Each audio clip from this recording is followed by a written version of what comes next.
Yes, it's better. We can know a lot of vocabularies through the games. For example, agility. And a lot of words we can know while we playing game. It's so helpful. Yes, I think so, because I can run expression of English and I can run activities in physical education.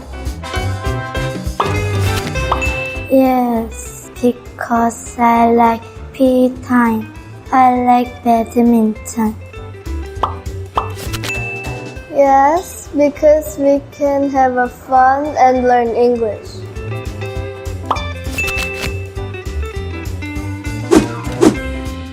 We usually use the words hold on or be careful because sometimes the situation will bad or dangerous. Then we should say be careful, it's dangerous like this. Then we can know a lot of expression of here. Also we can grow our health stamina like this. It's very helpful to learning English and growing our health.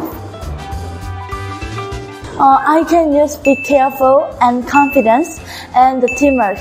While I play the game, we grow the teamwork and confidence.